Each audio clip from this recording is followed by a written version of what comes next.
Welcome back, DIVEBOMB IndyCar Podcast. We've had some IndyCars on track this week, which is very exciting for one of the first times since the season ended. And what better to reflect on cars back on track with somebody who drove one of the cars on track? It's Lochie Hughes who joins us, his very first IndyCar test. Lochie, firstly, great to have you on. And how did you find driving the IndyCar for the very first time?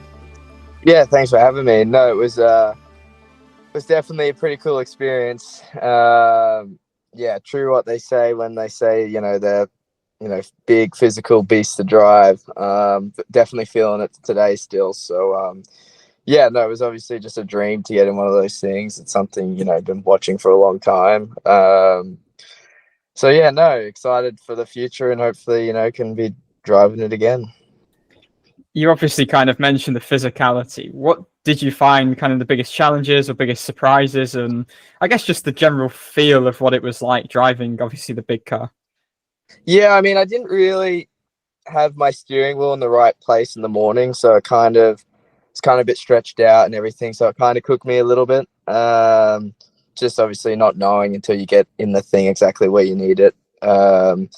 So that didn't help. And then, you're kind of just on the back foot for the rest of the day because of that. But yeah, I mean, it's such a heavy physical car to drive that everything has to be right. But, in terms of like the straight line speed, it didn't feel too fast compared to like the next car. Felt quite, comfortable there. It was just, the weight of the thing with the, change of direction and, trying to make the thing turn. It's, it was definitely, I'd say, slightly underwhelming a little bit, to be honest. I guess, what sort of preparation did you put into the test? Obviously, I guess there's only limited time for you to put any additional gym work in, but what prep did you do in terms of whether it is physical, whether it's stuff with the team? And I guess coming off the back of the test for the next time you get to drive a car, would you kind of change anything in terms of that prep?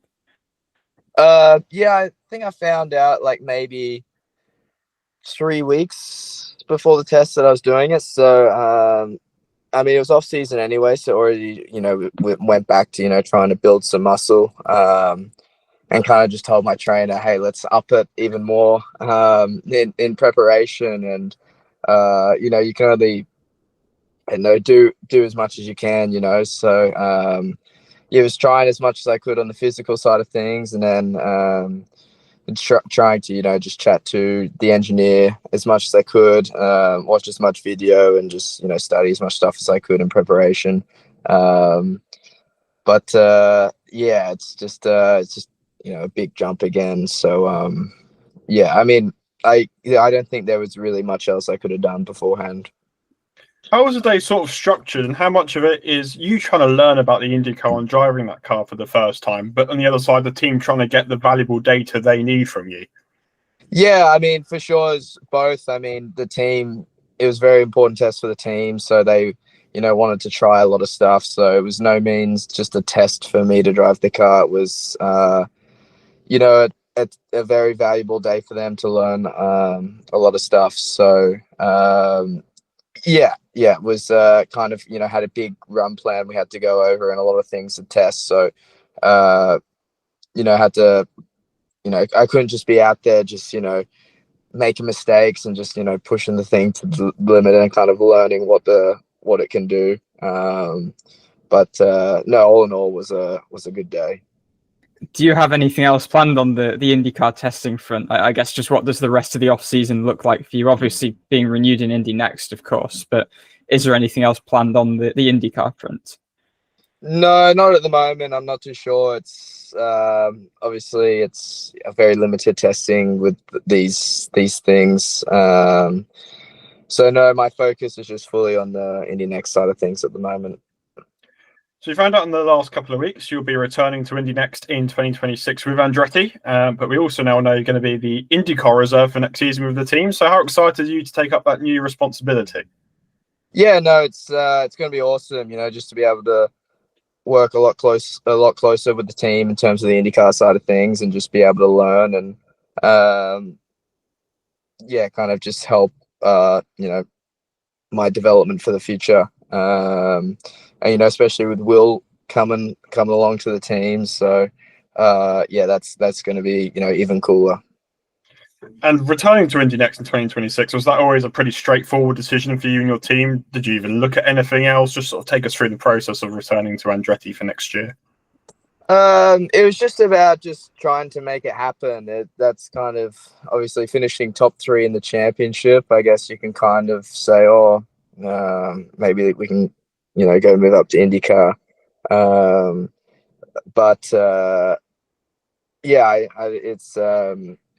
There was there was nothing else I wanted to race. It's just a matter of can we do it? Can we get the budget together? So that's been the tricky part.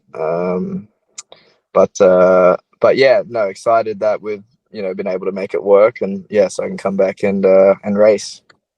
And I guess looking ahead to the second year, what are your goals? Is it kind of a case of almost now or never in terms of winning the championship? Obviously, with the scholarship being so important in terms of allowing you to make that step up. So, what are your thoughts and feelings on that front going into the year?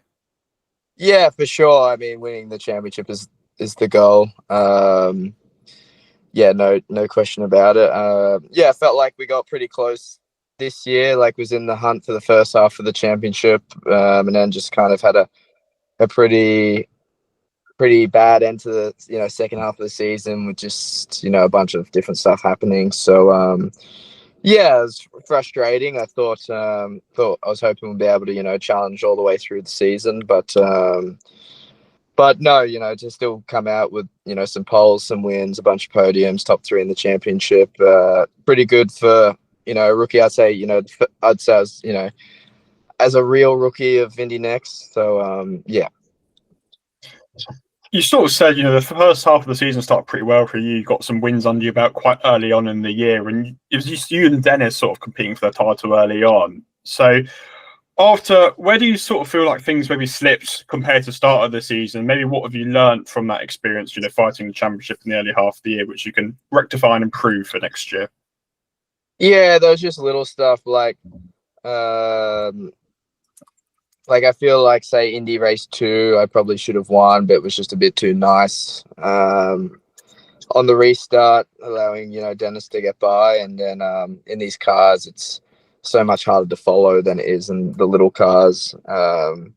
Detroit, we're running second, looking quite strong, and the wing fell off. And then we came to Iowa, and I was running third and got a drive-through penalty, which I still think was a little unfair, but it is what it is. And then then after that, we just had a couple little mistakes. Taking out at Portland, turn 1 at the beginning of the race, and just stuff that I guess happens in racing. So it's something that I'm looking back on my engineer and just trying to go over everything round by round and prepare for next season as best as possible. I know you've obviously just given us sort of your thoughts on how you reflect on the year, but finishing third in the championship, getting multiple wins, how did that compare to maybe what you expected pre-season? Were you pretty pleased in the grand scheme of things compared to how you expected to get on? Yes and no. I mean, every year I go in, with the target of winning the championship. And if you don't, it's kind of, a failure in a way. But, top 3 is, very good. I mean, every year I've been over here in the US, I've won and finished top 3 in, every championship I've ever competed in. So, it's good. And I kind of, in the back of my head, always knew it was a good chance it was going to be a 2-year program. So, I think top 3 for the first year is quite a good start. And can you just talk a bit about the dynamic there was in the Andretti camp through the year? Obviously, you and Dennis, for a point at least, looking like you might fight for the championship. So something I guess that's kind of interesting at the junior level is that balance between working as a team and also just fighting for yourself, because you're all fighting for your own careers. So how do you go about kind of balancing that sort of thing? Yeah, it was definitely weird for me. I'd never really had a championship battle with a teammate before. I was kind of, asking my engineer the same questions, like, how do we go about this and stuff? And, kind of just as it was, I guess, heating up is kind of when it, for me anyway, started to fall away, I guess. So, yeah, didn't quite get to the, you know, the nitty gritty kind of end of the season battle. But yeah, in the beginning it was definitely a stranger feeling. You know, it's kind of, you know, you're looking across the, you know, engineering room at the person who you're racing against the, you know, the most. So yeah, it was definitely a strange dynamic at first. And I know you obviously had the Laguna Seca moment. So just kind of talk to us about the fallout, the conversations you had with Dennis afterwards. We spoke to him about this as well. So yeah, what was that like? Obviously the one moment where you really kind of came together a little bit. Yes, I think, like, you know, when you're racing hard and everything, you know, that kind of stuff happens. We were both pretty, you know,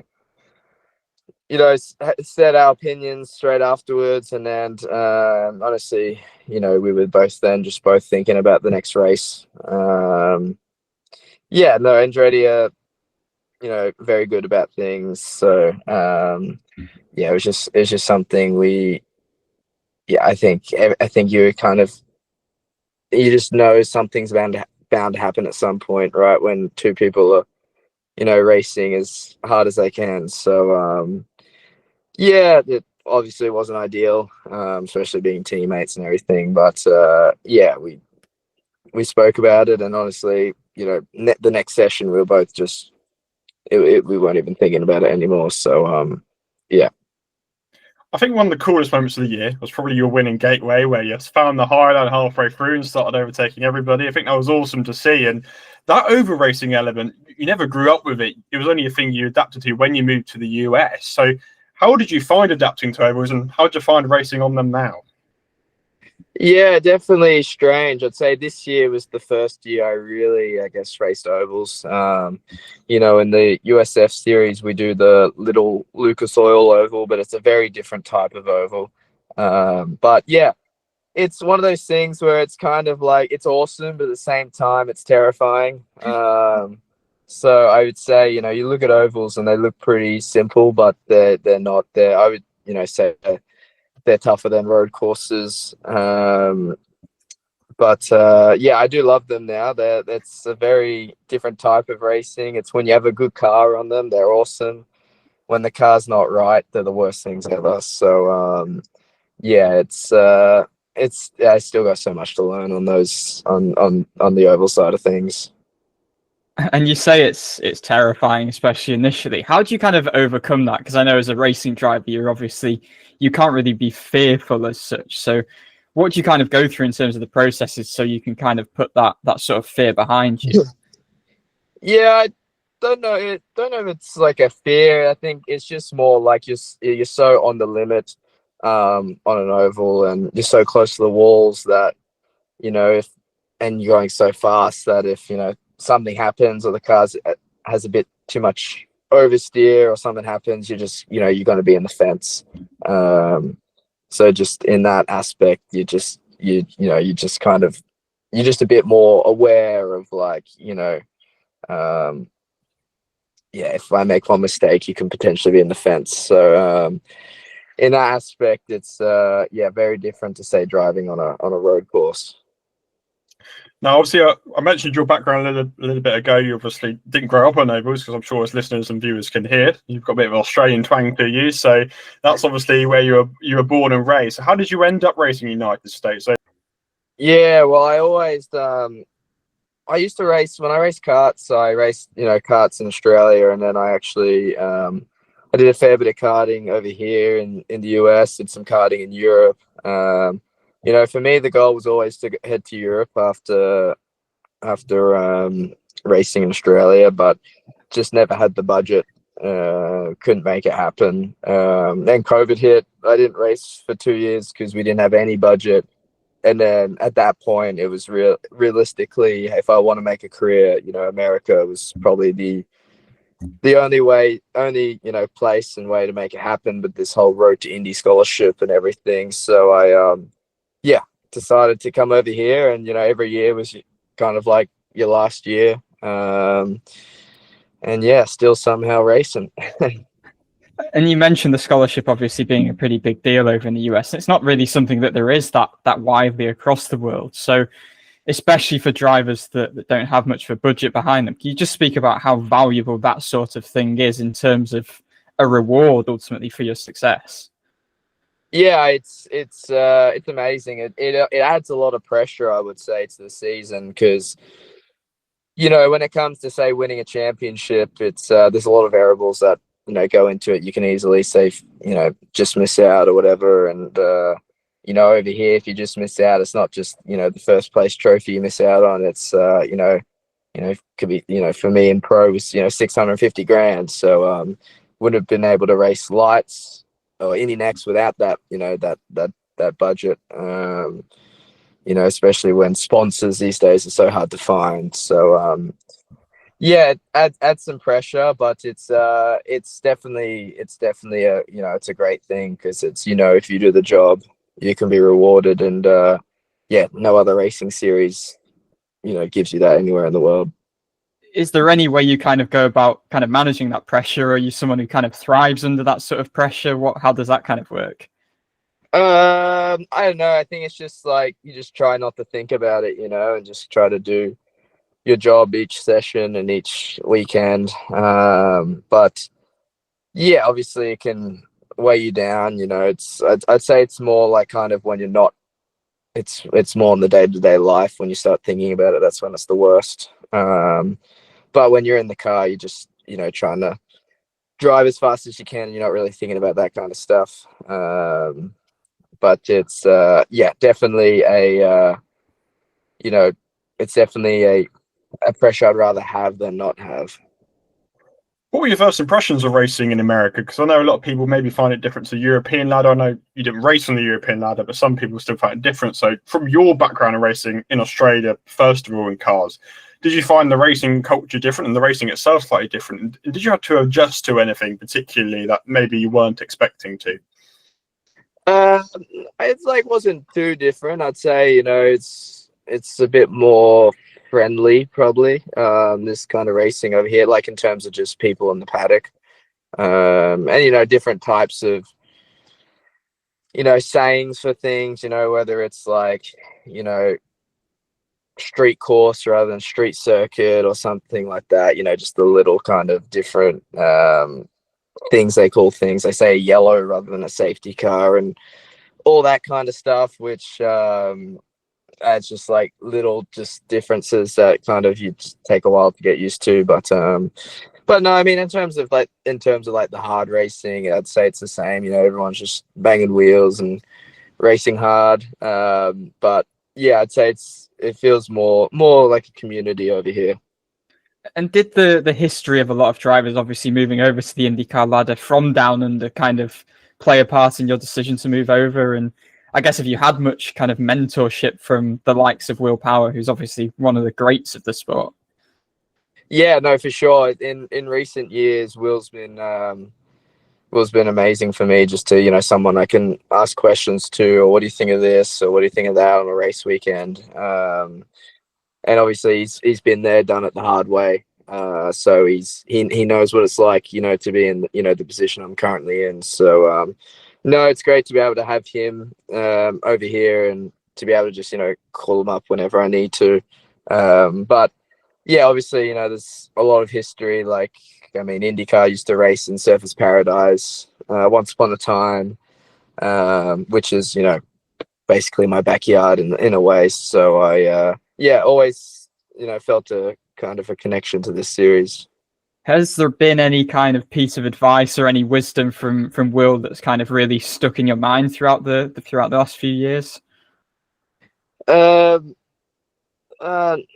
Nothing in particular. I think just like he's put my mind at ease at a lot of time. When you're when you don't know when your next race is going to be, or how you're going to find a sponsor to keep going, or that that kind of stuff. He's kind of it's just nice, like to hear his stories and know he's been in those positions and like it's possible to make it through. You just got to keep on pushing hard and just racing as hard as you can each weekend, and if you do everything you can, it's possible. And obviously, your relationship with Will is going to be slightly different this season, being in the same team for this year, obviously, with him moving to Andretti. So how much are you looking forward to working with him? And how do you want to tap into his knowledge as somebody with years and years of experience, Indy 500, really an IndyCar champion? So how do you take that information from him and develop it into your own career? Yeah, for sure. It's I think just to be able to hear the way he interacts with the team, talks to his engineers, the way he gives feedback, to be able to actually see his data and kind of see the things he does with the race car. All that's going to be, extremely valuable to my career. It's the little stuff like that. And then, to have him closer, coming to, Indy a lot more, to the same shop, to be able to, just all the little stuff, to see how much prep he puts into a race weekend, and all the little stuff it takes, to be IndyCar champion, because it's definitely, I'd say it's the hardest championship in the world to win. So yeah. Do you think Andretti employees can expect more Australian slang in the team this year? Yeah, potentially. I mean, Will's been over here for a while now, so I think he's lost a little bit of it. But no, yeah, it's cool. I'll be pushing hard to bring it back. That's for sure. Lochie, that's awesome. Thanks for your time today, and obviously well done on the first test. Hopefully, many more to come. Much more driving of the IndyCar, and all we can say is best of luck for the Indy next season ahead. Hey, yeah, appreciate it. Thanks for letting me come on here, and I hope to talk to you guys after every race next year. We'll just recap the rest of the IndyCar test that Lochie was at on Monday. There were 7 drivers on track, Lochie being one of them. He was joined by good friend of the show, Dennis Hauger, who topped the session for Dale Coyne Racing. He led Alexander Rossi, who also tested with Christian Rasmussen in the Ed Carpenter entries. Mick Schumacher, as we touched on a couple of weeks ago, was there for Rahal and Lanigan Racing. Cara Collette was testing once again for AJ Foyt Racing, the second test he's done with the team. And James Rowe also made his first IndyCar appearance with Juncos Hollinger Racing at that test. So Collette did the most laps of 83, whilst Rasmussen did the least with just 31. So a very mixed set of names at the test. We got a few rookies, a few Indy NXT graduates like Hauger, like Lochie Hughes, and obviously the big name there was Mick Schumacher, obviously making his first IndyCar appearance for RLL as he assesses his options for 2026. Obviously, the no 30 entry held by Dario Franchitti last season is still fairly up in the air, and obviously Schumacher seems to be one who's being heavily considered for that seat as things currently stand. Yeah, one thing was very clear to me in terms of Schumacher, because he was obviously the big talking point here, is that this was not just a test outing that was just kind of for the sake of it. This is a guy who does not yet have a drive anywhere for 2026. He's, as you say, Dan, very much evaluating his options, and this test was really done with a purpose, and that purpose being the fact that Mick was genuinely very keen to see what IndyCar was about. This was his decision. He really wanted to do the test. That is what he hammered home, and he ultimately said his options remain open for next year, and he's got to go away now after the test and kind of analyze. But it's very clear that IndyCar is being very seriously considered, and I think what stood out most to me, because he came into press after the day, after a few of the debriefs, about an hour or so after track action finished, and he kept saying that he just really missed seeing his wheels. He basically missed single-seater racing, and it's been 3 years now, essentially, since he left F1, and it appeared to me that he really wants to kind of scratch that itch again of racing in open-wheel cars, and realistically, the F1 boat has probably passed for him, but even so, like, if he still is hanging on to, I could go back to F1, he's not closing the door on IndyCar just because of that hope. He says that he could come to IndyCar, and then if something miraculously arose in F1, he could then go back. But yeah, the test appeared to go well. Said it was productive. He said the car was fun to drive. I think the oval factor is something that kind of loomed over in that press conference afterwards, but he wasn't put off by it. He didn't say he'd been told anything that scared him off. So that's encouraging. I think ultimately, if he was to move to IndyCar, a decision would have to be made before he would test on an oval. So, yeah, that's something to consider. But it really struck me how much RLL placed into making this happen and making it the best experience possible. It seems that they're pretty serious about their faith in Schumacher and their supposed interest in Schumacher, I guess, as it appears. And he was with the team, I think, from Friday, spent the whole weekend with them for a complete preparation for the tests. He even visited, I think, the Honda simulator for half a day. And yeah, ultimately, Devlin DeFrancesco had an awful year in that 30 car last season, despite being on a multi-year deal.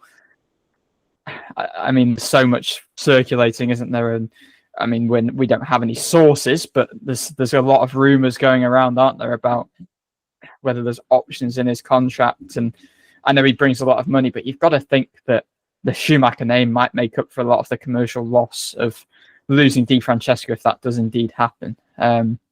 Yeah, nothing more than vibes, but the vibe that I got was that probably possible that we could see him in IndyCar next year. Yeah, it's going to be an interesting move. We're having a lot of F2 faces involved in IndyCar. Mick Schumacher is the latest one. One of my random favourite things about IndyCar is how many people who raced in F2 between 2020 and 2021 are involved in IndyCar, because it is absolutely staggering. Listen to this. Callum Ilott, Marcus Armstrong, Christian Lundgaard, they all had full-time seats, and Robert Schwartzman, sorry for that fact, all had full-time seats in 2025 in IndyCar. We've also got Yuri Vips, who drove a couple of IndyCar races. We've also got Jack Aitken, who did an IndyCar test. We've also got Felipe Dragovic, who's similarly to Jack Aitken, did an IndyCar test. We've got Teo Pourchaire, who did a couple of races for Aaron McLaren. We've got Luca Ghiotto, once again, did a couple of races for Dale Coyne Racing last year. Logan Sargent did an IndyCar test. It's just staggering. Enzo Fittipaldi done an IndyCar test. They're going to do another one for Aaron McLaren in a couple of weeks' time. The list is just staggering. So that's one of my favourite random stats, just how many people from F2 are involved in IndyCar nowadays.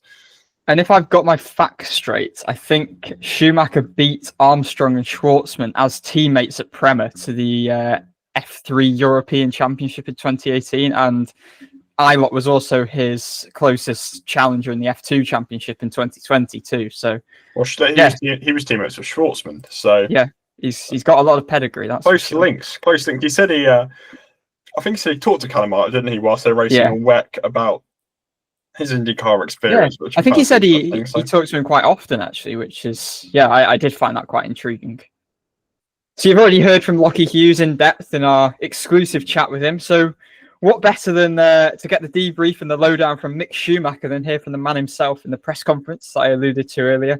So here he is, speaking to us a bit about what his options are for next year, the appeal he sees in IndyCar, testing at a track where his dad was so richly successful, and ultimately what he wants out of his career if he was to look 20 years into the future. Here's Mick.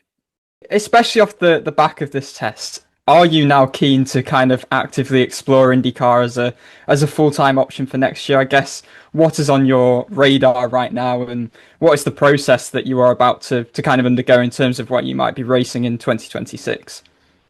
I think in terms of what I'm doing in 26, it's very open. Obviously, the options are all there. I think IndyCar is one of them. So I really just wanted to know what it was so that I can make my mind up. I have different options, and this being one of them. So I think there's good potential, and it's about me now trying to figure out what I want to do, and if this is one thing that I would consider for long term. And why is it something you're considering? I know, especially now after the few days you've had with RLL, actually getting to drive the car. What do you see as the appeal of IndyCar as someone who's obviously grown up on the F1 ladder? It being similar to a single seater, or it being a single seater. I think that's really what is kind of attracting me to it. I love having open wheels. I think one of the things my dad always said was the Schumachers are usually faster if they can see their wheels. So I kind of do like that quote, and I think it's just the appeal of racing 17 times a year. And obviously, I mean, the backdrop's pretty cool behind you. This is somewhere where your dad had a lot of success. So how nice and how much did it mean to you to actually get to drive this track today and to be at IMS? How cool was that for you? It was great. I mean, I was here earlier this year in May, I believe it was, just before the Indy 500, and place was quite crowded compared to now. But it's still nice to be here to get to know the racetrack. Obviously, one of those racetracks which they race on, so we had good data to compare, and to analyze what I was doing and to see how it compares to the full time drivers. And just finally, obviously, as an F2 champion, you moved into F1, and obviously the goal there is to become F1 champion. But when that doesn't work out, did you kind of reevaluate what might make a successful career for you? And I guess at this moment in time, if you were to say look ahead 20 years, what would you be happy with from your career? I think the most important part would be to look back at it and say, okay, I enjoyed everything I did. And I think that's really why we're doing it, because we love the sport, we love racing, and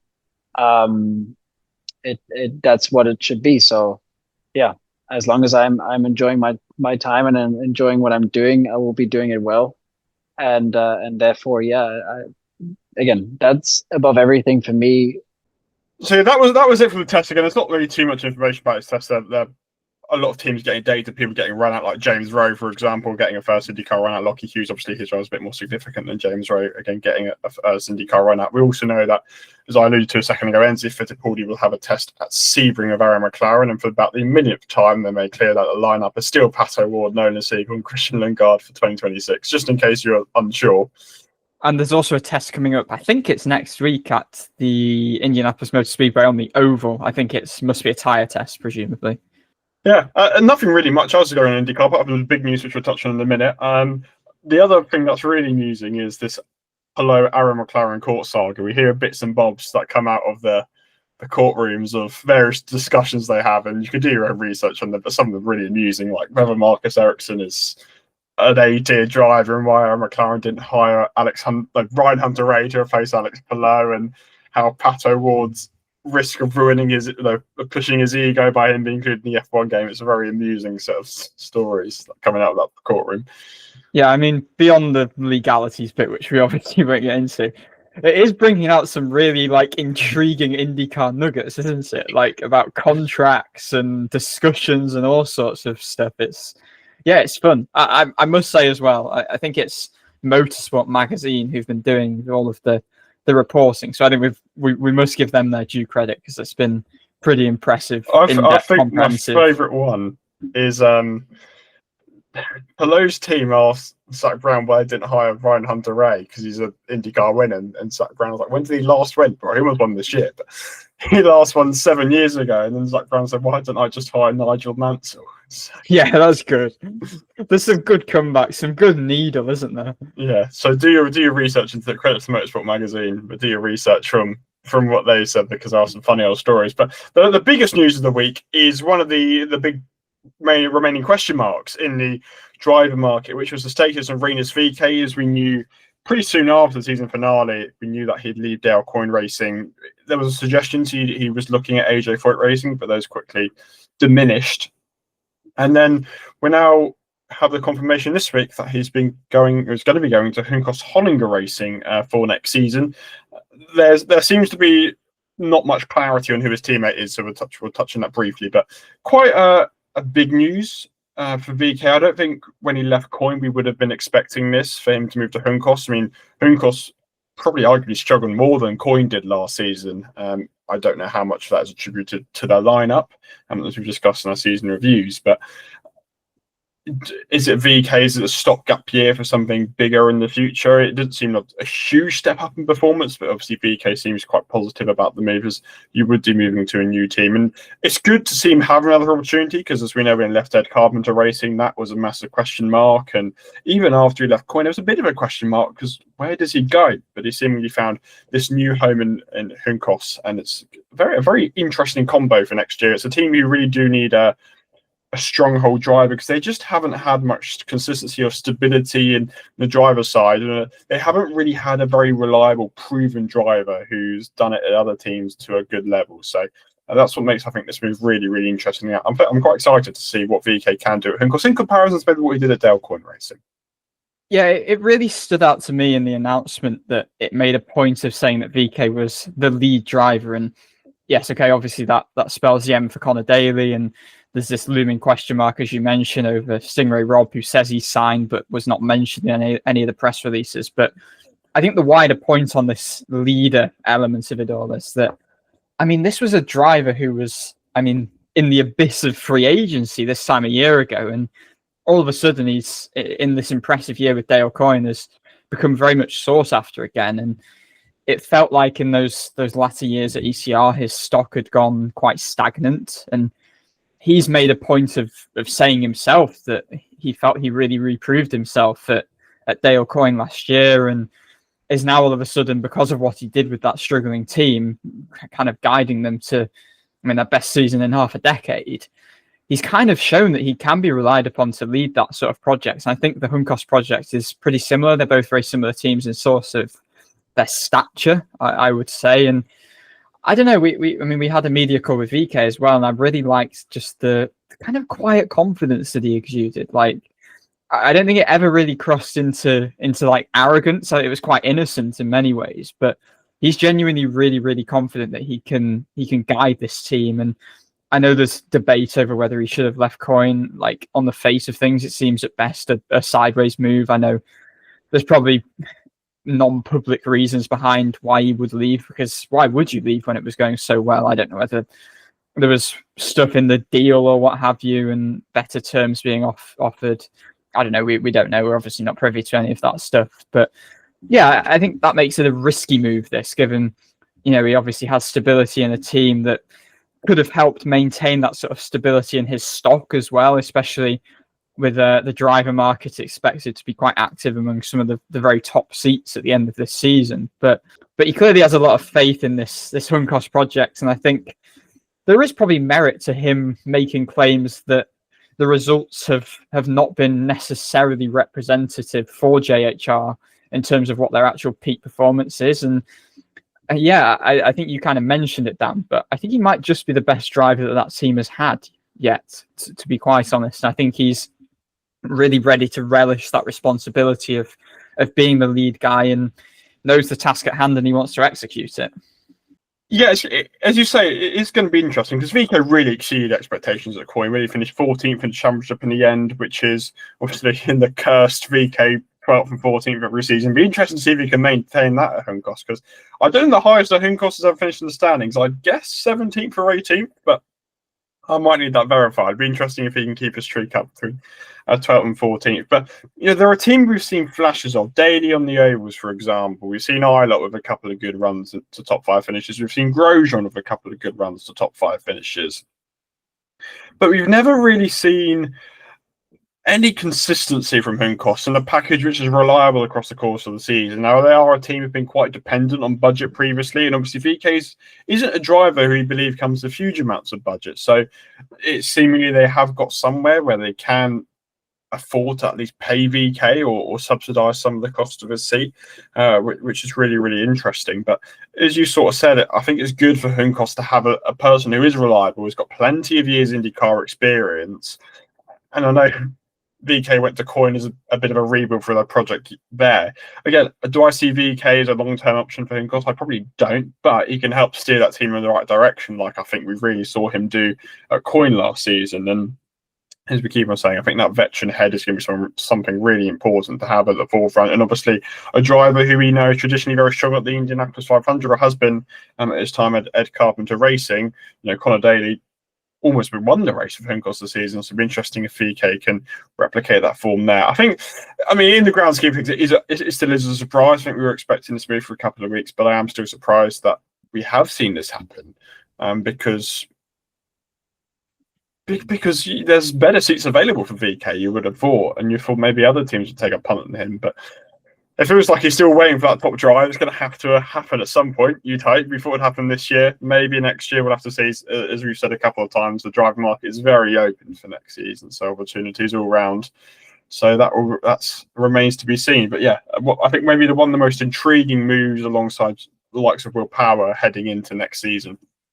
I will note he said he did sound out Penske and Andretti, but kind of with everything that went on there, when Herta vacated his seat, when Power decided to leave Penske, it was always going to be Power at Andretti and no one other than Malukas at Penske. So that kind of was never really reasonable. And he was pretty open in admitting that his only two options were staying at Coin and going to JHR. So yeah, not too many options. It's a shame really that he had this year where his stock has risen as it did in a season where the driver market hasn't been, I guess the word I used earlier, it's the opposite of what we expect at the end of this season. It was fairly inactive, really. There weren't too many free seats for this year, which was unfortunate for him. But it's pressure on in a lot of ways because he obviously had such a good 25 season, but he's essentially got to do that again next year in order to put himself in a driving seat for one of those top drives if openings do emerge as could be expected.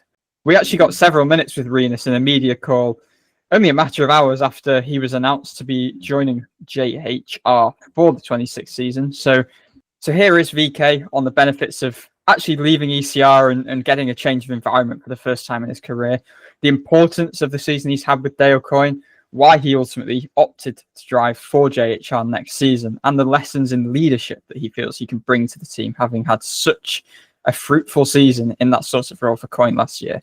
Here's Rinus. I just wondered, obviously, I know it wasn't ideal the way in which things ended with ECR, but how beneficial did you find it last year, obviously for the first time in your career after 5 years with the same team, actually going to a different environment, and how much did that ultimately help you to grow as a driver? Yeah, it was actually, I think at the time, I didn't think so, but it was probably the best thing for my career to have a change of scenery. At ECR, I came in as a rookie, kind of got comfortable there, and I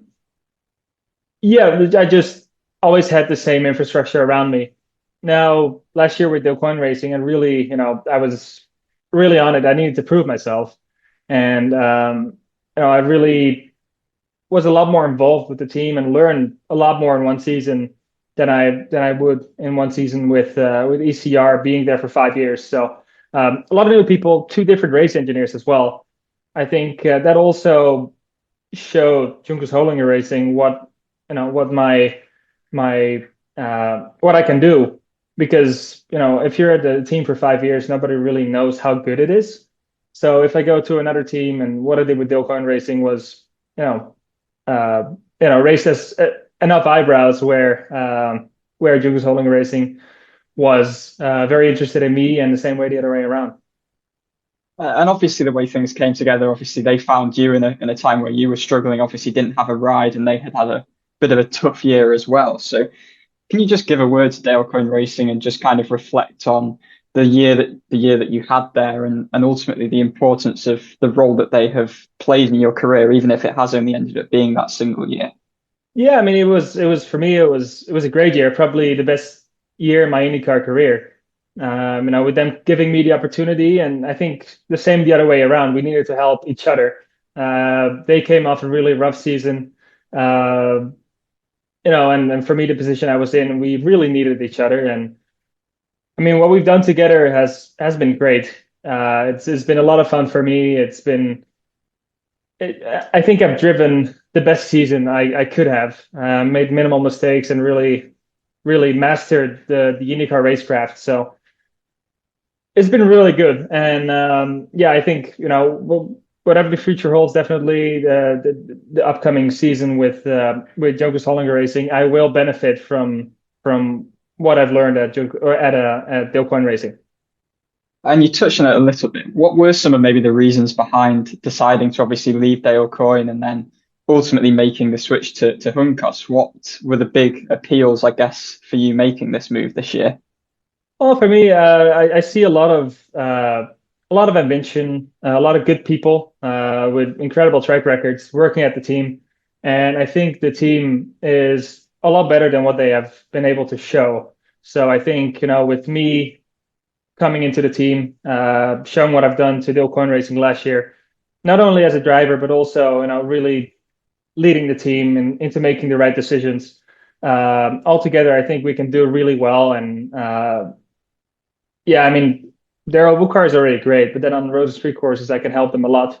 and I think we can be a consistent contender for top 5s and top 10s.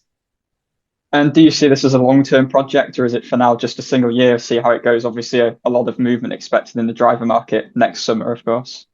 I mean, it's that's one thing, but for me, it's for a number of years where I really want to help this team get where they deserve to be, and work with them in the future, and then really hope to get them into one of the top teams. Dale Coyne and JHR are two quite similar teams, some of the smaller teams that are often kind of punching above their weight a bit. So from a sort of leadership perspective from yourself now as kind of that team leader like you were last year, what qualities do you feel that you brought to the Dale Coyne team that really helped, that you could also maybe transfer this year to help out at JHR too? Yeah, I really think guidance. There's infinite things to look at on an IndyCar and how to make it quicker. But altogether, it's, what can they do to, make the car respond to my inputs the best? And I've been able to show that really well with Dale Coyne Racing. I tell them what to fix, and it's being fixed.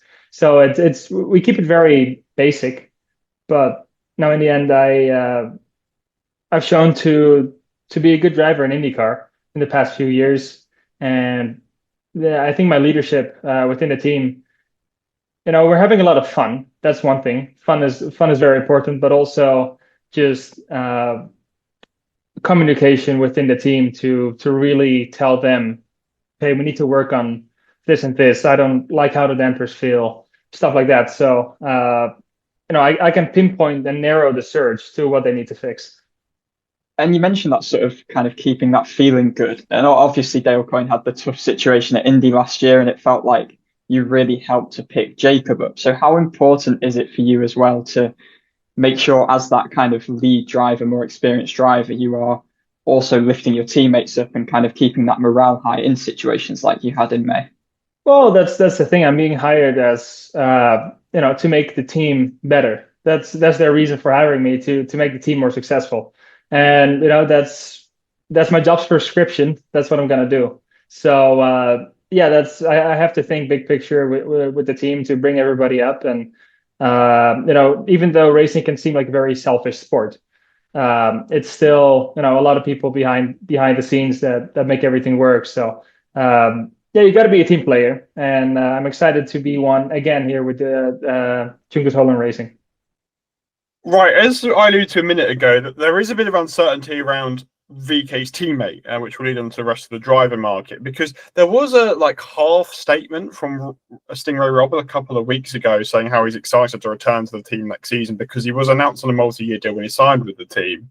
And as I said, there was a little Twitter message he put in a response to a tweet from Nathan Brown saying how he's excited to return to the team next year. However, Juncos, there's been no confirmation from their side. There was no confirmation in the VeeKay statement, and in Dave O'Neill, who's the team principal's statement, they said that they're looking forward to a refreshed lineup in 2026, and a refreshed lineup doesn't sound like you're keeping one of your drivers, at least in my mind. So there's now a bit of a question mark of what happens to Rob, and it very much reminds me of the Benjamin Pedersen saga we had, ironically, when Rob joined the team. When Pedersen put out a tweet saying, I'm looking forward to working with Stingray Robb next year, when we all kind of knew that wasn't going to happen. Yeah. I was going to say just that, and VeeKay was actually asked about Rob in the press conference, and he didn't seem to hesitate or anything as though Rob wasn't going to be his teammate. He also didn't give a particularly elaborate answer, though drivers often don't, especially when they haven't worked with a teammate before. But I was going to mention exactly that. It just feels like a very familiar situation we've had with IndyCar contracts being seemingly quite paper thin sometimes, because Rob's exact words are, year 2 is all about continuity and momentum, can't wait to get after it, with a fist emoji. Yeah, that sounds like he thinks he's coming back, but Juncos don't really seem on the same page from what we've seen so far. So, and maybe it's something that just doesn't need an announcement, because I can't remember whether he was announced as a multi-year at the time. Maybe it's something they just feel they don't need to announce. But yeah, he was. Okay. But at the same time, I think it's weird that his name wasn't kind of mentioned by any of the quotes on the quote board when VeeKay was announced. And so. like Andretti did it when they signed a power, confirming Ericsson. Now McLaren, we have to have an update every 5 minutes, reconfirming their driver lineup for next year. So it feels a bit odd that Juncos haven't really done that, which to me suggests maybe they are looking elsewhere. Rob didn't make the leader circle. We do know there are clauses. Can Rob look elsewhere? Well, there's not many seats left, but he does bring a lot of budget, as we know by the fact he's been at 3 different teams in 3 seasons. So really interesting storyline to follow. Again, there's not many seats left, which is what probably worth touching on the rest of the driver market. We have the AJ Foyt Racing seat.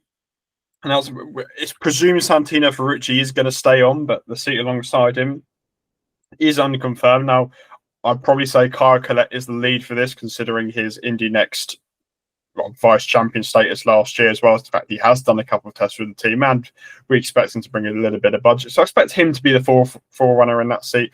Again, we haven't seen too much based around that seat, but he's probably, in my mind, the one who's most likely to be in that seat.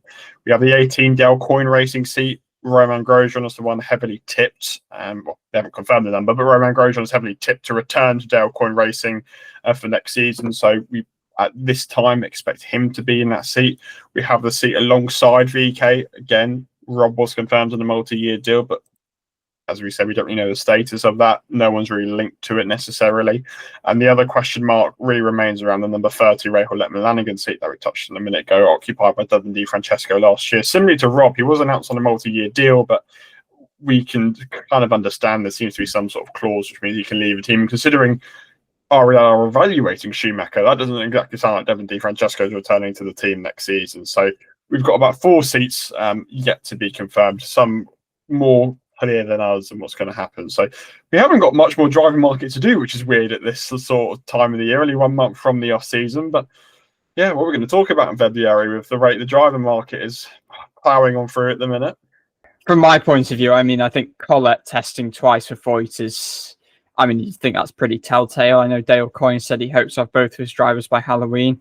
I think it was David Land said in a recent YouTube video that the trail had maybe gone a bit quieter on the Grosjean front. So I don't think it's particularly certain who's going to be in that other Dale Coyne seat at this point. I mean, obviously Linus Lundqvist is still out there without a seat after all of his tireless work this year. So does he factor into anything? On a Daly's one, still looking around for opportunities. On a Daily as well. That's a really, really good point, actually.